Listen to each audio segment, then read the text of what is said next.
minutes later.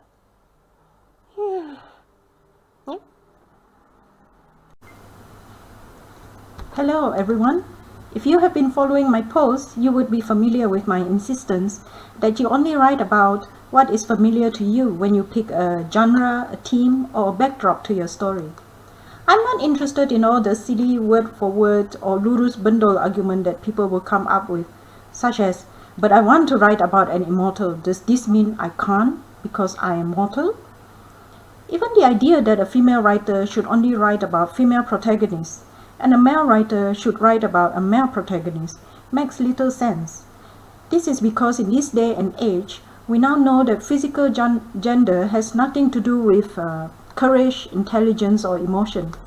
It matters more that you get their attitude, temperament, and motivation properly aligned. The only danger of writing about a character whose gender, race, or religion is different from ours is our tendency to fall back on biases and assumptions.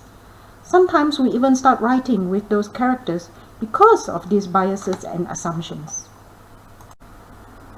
What I mean by writing what is familiar is, if you want to write a historical novel, then you must be someone who loves reading history and watching history documentaries. You get a tingle of excitement and your heart races when you come across news about a new archaeological dig. Readers cannot time travel, so what you know is what they know.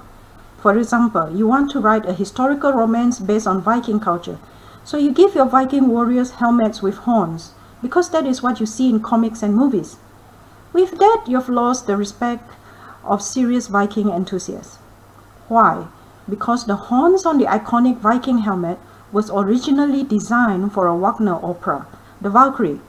If you were interested in real Viking history, you will know this instinctively, unless, of course, you want to write an opera-style story mimicking pop symbols.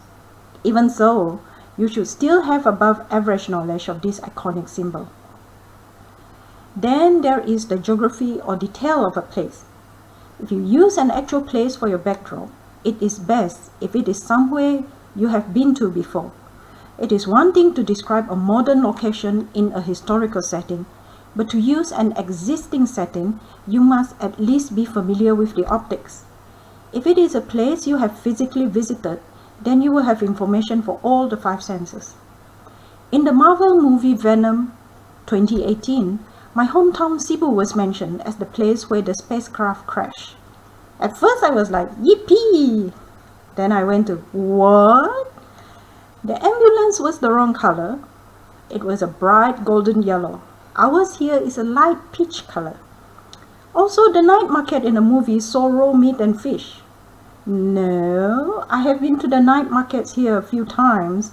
Nobody sells wet and bloody raw meat and fish in the Cebu night market. I think the town council license only allow those stuff for sale in the wet market for hygienic purposes. This kind of detail may seem trivial, but people who are familiar with the location will interpret it as a sign of carelessness. Also, there are details based on knowledge concerning magic or spiritualism. Again, it is best if you write what you know, or at the very least, you should know the common rule for the universe or the world you are writing about. For example, Western magic uses spells, wands, and potions. Chinese magic uses talismans, arrays, and the power of qi. In the Melanau culture, healing rites usually involve music. Even the way curses are used or applied are different across cultures. Is it easier to write a modern science-based thriller or a fantasy adventure for magical knowledge? Again, the answer to this question is up to your own tendency. If you have an analytical mind, then it would be easier for you to write a science-based story. If, however, you have no problem thinking up gravity-defying moves or unproven theories of magic, then writing fantasy may be easier for you. Believe me, whether you realize it or not, you have a rule running the way you think. For example, I had the longest time coming up with a female Iban warrior because I kept worrying about all her restrictions because of her menstrual cycles. I had to actually force myself not to think about it when I was writing Iban Woman, as a lot of the plots will not work, in my mind anyway. There will also be some rules that your mind can break easily. For example, I have no problem shifting my thoughts from reality to dreamscape. This is the easiest thing for me to write, even though I have never learned how to do it.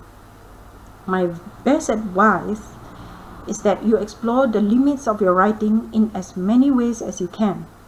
It will help you learn where your strengths and weaknesses are. You can get away from not knowing how heaven looks like because no one alive has been to heaven and back, or hell for that matter. However, it is best that you stick with the details that are meant for the culture you are writing about. The Christian heaven is different from the Chinese heaven, which is as equally different from the Iban heaven.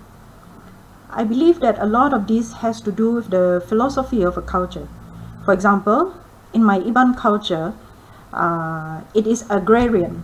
So if I use a bureaucratic city-style heaven like the Chinese heaven, it will make no sense to readers who are familiar with the Iban culture. The ideal life for a historical Iban is one where he or she is being surrounded by family and fertile fields. Naturally, their heaven is a place with a very big, expensive longhouse and plenty of farmland.